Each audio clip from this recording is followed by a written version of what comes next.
warahmatullahi wabarakatuh. Halo sobat, bertemu lagi bersama kami di Poci Podcast Kelas C Inspiratif. Yeay. Nah, sobat, sepertinya di episode kali ini ada yang berbeda loh dibandingkan episode sebelumnya. Kalau episode sebelumnya itu kan ada 3 orang narasumber. Nah, sekarang saya, Askadita Rahmani, sedang bersama dengan 4 orang narasumber. Yang pertama yaitu ada Mbak Sofia. Halo Mbak Sofia. Halo Sobat Poci. Kemudian ada Mbak Alia. Halo Sobat Poci. Terus ada Mbak Sinta. Halo Sobat Poci. Dan yang terakhir ada Mbak Mediana. Halo Sobat Poci. Nah, bagaimana nih kabarnya Mbak-mbak sekalian? Alhamdulillah baik. Alhamdulillah baik. Lagi sibuk apa nih akhir-akhir ini? Mungkin sibuk bikin tugas kuliah kali ya. Ya terlalu banyak ya Iya, tugasnya. bebannya berat banget Ya tugas kuliah Allah, sekarang. ya semoga dilancarkan lah ya Amin, semuanya. amin. Nah, Sobat Poci, kali ini kita mempunyai topik yang sangat menarik untuk dibahas, yaitu komunikasi verbal dan komunikasi non-verbal. Nah, di kehidupan sehari-hari kita kan kita biasa berkomunikasi kan, seperti yang sekarang ini kita lakukan, kita juga berkomunikasi gitu. Nah, komunikasi ini kan ada 2, ada komunikasi verbal dan juga komunikasi non-verbal. Nah, kira-kira menurut Mbak Sofia nih, komunikasi verbal itu seperti apa? Kalau menurut saya komunikasi verbal itu adalah komunikasi yang menggunakan kata-kata, baik itu secara lisan maupun tulisan. Nah, komunikasi verbal ini nih paling banyak digunakan nih bagi orang-orang semuanya lah, bagi masyarakat, karena komunikasi verbal ini cara kita mengekspresikan diri tentang kemarahan kita, kesenangan kita. Pokoknya yang hal-hal yang seperti itulah kan bisa tuh, misal dari kita ngomong secara gini juga kan bisa kita mengekspresikan nih, kita marah, kita senang, atau kita dari chat nih, telepon gitu kan, dari chattingan, kita marah pun bisa nih secara tulisan kita ungkapkan gitu kan, seperti itu kira-kira. Baik, jadi komunikasi itu, komunikasi verbal itu tidak hanya dilakukan secara tatap muka seperti ini ya. Bener. Ternyata melalui chatan atau apa gitu di WhatsApp gitu bisa ya, melalui tulisan, surat gitu ya. Bener-bener sekali. Oke, baik. Nah, tentunya kan dalam komunikasi verbal itu ada unsur-unsur yang harus ada di dalam komunikasi verbal itu sendiri. Nah, menurut Mbak Alia nih, kira-kira unsur-unsur apa saja yang harus ada di dalam komunikasi verbal? Unsur yang harus ada itu ada 2, Be. Yang pertama kata, yang kedua bahasa. Nah, kata ini merupakan lambang terkecil dari suatu bahasa. Nah, kata itu mewakilkan suatu kayak orang, hal, baik itu dalam keadaan, perasaan, dan lain-lain. Pasu kata itu berhubungan langsung dengan pikiran orang, tidak berhubungan antara hal yang lain-lain. Sedangkan bahasa itu merupakan sistem lambang yang memungkinkan seseorang untuk berbagi suatu makna, yang dimana dipergunakannya seperti bahasa lisan, tulisan pada kertas, dan elektronik. Itu sih yang saya dapat. Ya, berarti ada 2 ya Mbak ya. Tadi ada kata dan juga bahasa. Nah, komunikasi verbal itu tentu ada banyak sekali ya jenisnya gitu. Nah, menurut Mbak Sinta nih, apa aja sih jenis dari komunikasi verbal itu? Baik, dari pengertian yang sudah disampaikan Mbak Sofia tadi, kita bisa tahu bahwa komunikasi verbal itu adalah komunikasi yang berbentuk tulisan dan lisan. Nah, dari situ kita bisa memahami jenis-jenis dari komunikasi verbal itu, yaitu ada membaca, menulis, mendengar, dan berbicara. Yang kita tahu berbicara itu sudah pasti lisan, dan menulis itu berbentuk tulisan. Nah, itulah tadi dari jenis-jenis komunikasi verbal itu. Baik. Dalam komunikasi verbal bukan hanya komunikasi verbal sih, tapi dari komunikasi kita satu sama lain ini pasti ada fungsi lah ya, mengapa kita berkomunikasi gitu. Nah, menurut Mbak Sofia nih, apa sih fungsi dari komunikasi verbal itu? Kalau menurut yang saya dapat itu, fungsi dari komunikasi verbal itu yang pertama ada sebagai pemberian informasi. Nah, komunikasi verbal ini juga sebagai media pemberian informasi. Kenapa seperti itu ya? Karena kan kita seperti inilah, memberikan informasi secara langsung maupun tidak langsung kan. Kayak memberikan informasi secara online di chat kan seperti itu, atau secara langsungnya kita langsung nih nujuin ke orang satu ini. Misalnya kita ngomong, ya besok ini nih ada tugas nih gitu kan dari dosen yang ini nyuruh kita nyelesaikan kan, itu kita memberikan informasi nih. Yang selanjutnya itu ada sebagai ekspresi perasaan. Nah kayak kita berbicara itu kan mengungkapkan perasaan kita nih. Misalnya kita bercerita lagi marah, tentu nada kita berbicara agak sedikit ngegas gitu ya bahasanya gitu ya kan, kayak kita aku loh tadi kayak gini, atau misalnya kita lagi sedih kayak kita sambil nangis, bercerita sambil nangis. Itulah sebagai media mengungkapkan perasaan tadi kan, ekspresi kita. Nah yang selanjutnya ada pembentukan hubungan. Nah kenapa pembentukan hubungan? Misalnya kita juga di luar ruangan nih kan, kita di sebuah mall, terus misalnya kita sama orang yang nggak kenal, kita pengen nanya sesuatu. Nah kan itulah tadi terjalinnya hubungan kan, karena kita bertanya nih sama orang ini, numpang tanya dong di mana toilet, atau kita bertanya di mana sih tempat yang jual ini gitu kan. Nah itu kan sudah terjalinnya hubungan kan secara tidak langsung nih dengan orang itu. Atau juga misalnya dari media sosial tadi, kita misalnya ingin berkenalan. Nah itu kan sama dengan menjalin hubungan kan, pembentukan sebuah hubungan. Nah selanjutnya ini ada sebagai media pemberian instruksi. Nah misalnya seperti kita memerintah atau memberikan sebuah penegasan. Nah seperti itu kurang lebihnya. Dan yang selanjutnya ada diskusi dan debat. Nah sebagai media diskusi dan debat, kita kayak seperti inilah, misalnya kita ada dalam sebuah organisasi, kita bermusyawarah nih kan kita berdiskusi nih, mendiskusikan tentang misalnya tentang agenda acara seperti itu. Nah dan juga misalnya melakukan perdebatan kan antara orang satu dengan orang dua ini kan tentu berbeda pendapat. Nah itulah makanya kita berdebat tadi. Nah sebagai media diskusi dan debat seperti itu kira-kira.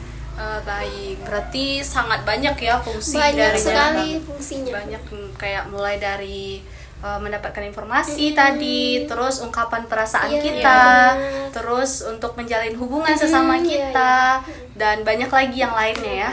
Berarti di komunikasi verbal ini, komunikasi verbal tuh komunikasi yang dilakukan secara lisan maupun tulisan. Terus di dalam komunikasi verbal itu sendiri terdapat unsur-unsur yaitu berupa kata dan juga bahasa gitu ya. Baiklah. Oke, baik Sobat Poci, selanjutnya kita lanjutkan kepada komunikasi nonverbal. Baik, komunikasi nonverbal. Nah, ini menarik nih. Biasanya kita, apalagi perempuan kan, kita tuh kayaknya kita lebih sering berkomunikasi secara nonverbal ya dibandingkan secara verbal gitu kan. Nah, menurut Mbak Alia sendiri nih, komunikasi nonverbal itu seperti apa? Komunikasi nonverbal itu melibatkan pertukaran informasi tapi tanpa kata-kata, kayak cewek kan? Iya, bener banget. Nah tapi dari kata lain tanpa kata-kata itu bisa kita ibaratkan, bisa kita artikan dari arti lain tau. Kayak komunikasi nonverbal itu nggak pakai kata-kata, tapi dari mimik wajah. Habis itu mungkin dari gerakan tubuh nih, yang kayak pas ditanya dia di sebelah mana ya, tapi kan kita kadang kayak ragu, asal nunjuk aja. Itu kan berarti kayak kita menunjuk ke arah situ tanpa berbicara, pakai gerakan tubuh. Nah terus cewek nih kan dia tanpa kata-kata. Misal kayak cewek lagi marah sama cowoknya yang kayak bad mood gitu, kan cewek pasti rata-rata bad mood tuh diam aja, dan cowoknya harus memahami dari mimik wajahnya. Nah dari situ itulah contohnya dari pengertiannya nonverbal ini. Komunikasi nonverbal tadi Karena tidak pakai kata-kata. Iya, cuma kayak menyindir lah ibaratnya ya, menyindir tapi dengan Mimik wajah. dengan gestur tubuh lah gitu. Mendeskripsikan perempuan banget gitu ya. Perempuan sama-sama. yang Kadang perempuan itu tanpa kata-kata harus bisa dipahami. iya harus dipahami gitu ya, perempuan nih kaum terserah gitu ya. Kayaknya nih kita pada kaum terserah nih ya. Kayaknya kalau kita mengeluarkan kata-katanya agak mahal ya. Iya, benar sekali. Iya, Apalagi baik. perempuan yang lagi bad mood ya, males banget. Itu tujuannya nggak sih ada komunikasi Iya, nonverbal? Iya, dari betul. komunikasi verbal ya. Iya, benar. Nah, ya itu benar banget sih. Memang sering terjadi juga ya di kita. Dan Akak rasa komunikasi nonverbal ini tentunya bukan hanya satu ya, pasti banyak sekali jenisnya gitu kan. Cuman terkadang kita kalau ini nih kita nggak menyadari gitu. Nah kalau menurut Mbak Medi nih, apa sih apa-apa saja gitu jenis dari komunikasi nonverbal itu sendiri? Nah, kalau berbicara jenis komunikasi nonverbal ini menarik sekali ya. Iya, Ya, benar. Sobat Poci, ya. Di antaranya itu ada sentuhan. Nah, kadang dengan kita menyentuh aja itu sudah termasuk ke dalam komunikasi nonverbal begitu. Misalnya nih, ada teman kita yang lagi sedih gitu, karena kita nggak tahu harus ngomong apa, kita cukup dengan memeluknya atau berusaha bunda gitu ya. Menurunkan Nah, rasa ya, ya seperti itu. Kemudian ada komunikasi objek. Nah, komunikasi objek ini paling sering penggunaannya pada misalnya mengamati pakaian OOTD dari seorang gitu ya. Kayaknya nggak cocok gitu ya. Mungkin itu terlihat dari ekspresi wajahnya gitu. Kemudian yang ketiga itu ada komunikasi nonverbal kronemik, yaitu ketika kita menggunakan waktu. Maksudnya tuh seperti mahasiswa yang sekarang ini kan biasanya malas gitu ya kalau melakukan hal-hal yang nggak bermanfaat gitu. Pasti kayak dari satu hari ke hari berikutnya itu selalu diisi dengan kegiatan-kegiatan yang menarik gitu. Kemudian yang keempat itu ada gerakan tubuh. Nah, seperti saya sekarang nih, ini saya berbicara ada verbalnya, kemudian gerakan tangan saya ini juga bisa disebut dengan gerakan nonverbal. Mungkin itu jenis-jenis menurut saya. Jenis-jenis dari komunikasi nonverbal tadi ya.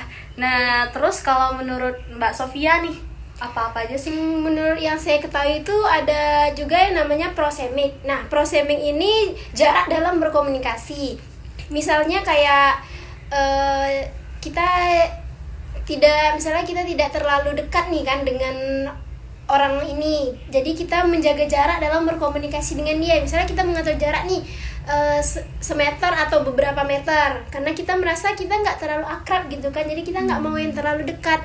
Beda hal dengan misalnya kita udah dekat banget nih sama orang ini gitu kan, kita udah kayak bestie banget lah gitu kan, jadi mau sedekat apapun komunikasinya pasti seru gitu ya kan. Nah, yang selanjutnya ada lingkungan ini mempengaruhi kayak tempatnya. Kita tidak mungkin kan berkomunikasi di tempat yang tidak bagus gitu kan, atau misalnya pencahayaannya yang gelap atau tempatnya yang tidak layak gitu ya kan. Nah, jadi dari jenis komunikasi itu termasuk juga dengan lingkungan. Nah, yang selanjutnya ada vokalik. Vokalik ini bagaimana kita mengatur cara kita berbicara. Misalnya nada tinggi, nada rendah, atau kita penegasannya lah seperti itu gitu kan. Misalnya kita marah, kita sedih, gimana cara kita mengontrol bahasa kita, seperti itu, Mbak. Wah, berarti memang banyak sekali ya jenis dari komunikasi nonverbal ini, dan kami harap juga Sobat Poci nih mengetahui nih kan dari sini apa-apa aja gitu dari komunikasi nonverbal tuh jenisnya apa-apa saja gitu. Mana tahu kejadian di teman kita kan, jadi kita bisa saling mengerti begitu ya. Nah, selanjutnya itu ada fungsi dari komunikasi nonverbal. Nah, menurut Mbak Sinta nih, apa sih fungsi dari komunikasi nonverbal itu? Sebelum masuk ke fungsinya, kita harus bisa bersyukur dulu dengan adanya komunikasi nonverbal ini. Iya, Kenapa? Apalagi terutama untuk perempuan nih. Iya, betul-betul. Kayak fungsi komunikasi nonverbal ini sangat-sangat besar fungsinya untuk perempuan.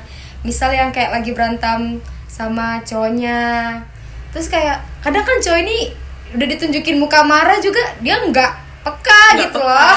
Jadi kayak itu kadang kan kalau masa kita marah bilang-bilang kan nggak mungkin, Gengsi ya gitu. masa kayak dia melakukan marah kan nggak mungkin gitu. Jadi kayak dengan adanya komunikasi nonverbal ini itu sangat diuntungkan bagi perempuan, terutama dia bisa mengungkapkan amarahnya dengan cuma mengekspresikan wajahnya aja tanpa berbicara gitu. Lalu jenis komunikasi nonverbal ini juga sangat berfungsi, sangat-sangat besar lah fungsinya untuk teman-teman kita yang menyandang disabilitas. Fungsi nonverbal ini bisa membantu mereka untuk berdiskusi dengan kita ya dengan menggunakan bahasa isyaratnya. Jadi kayak mereka tidak terhalang gitu ingin berbicara ke kita tanpa berkata-kata. Mereka bisa tetap berbicara dengan kita yang bisa mengeluarkan kata-kata dengan postur tubuhnya, dengan gerak-gerakan tangannya, ya bahasa-bahasa isyarat yang mereka gunakan. Mungkin itu. Oke, sahabat Poci, Dari sini kita bisa tahu bahwa komunikasi nonverbal itu sendiri merupakan komunikasi yang dilakukan tanpa menggunakan kata-kata. Istilahnya tuh menggunakan gestur tubuh kita. Nah, terus komunikasi nonverbal ini ada banyak sekali jenisnya ya. Itu seperti yang disampaikan Mbak Mediana tadi, ada sentuhan, terus ada komunikasi objek, terus ada juga yang disampaikan Mbak Sofia tadi itu lingkungan, terus prosemik dan banyak lagi ya. Dan terus yang disampaikan Mbak Sinta tadi, fungsi dari komunikasi nonverbal itu sebenarnya intinya supaya kita bisa lebih memahami saja gitu, memahami antara satu orang dengan yang lainnya. Kadang kan kita kayak nggak enakan gitu ya menyampaikan secara verbal gitu. Mungkin komunikasi nonverbal ini menjadi salah satu cara menyampaikan apa yang isi perasaan kita gitu ya. Oke, baik Sobat Poci. Mungkin itu saja, sampai di sini saja pembahasan kita. Terima kasih Mbak Sofia, Mbak Alia, terima kasih Mbak Sinta, Mbak Mediana, terima kasih banyak.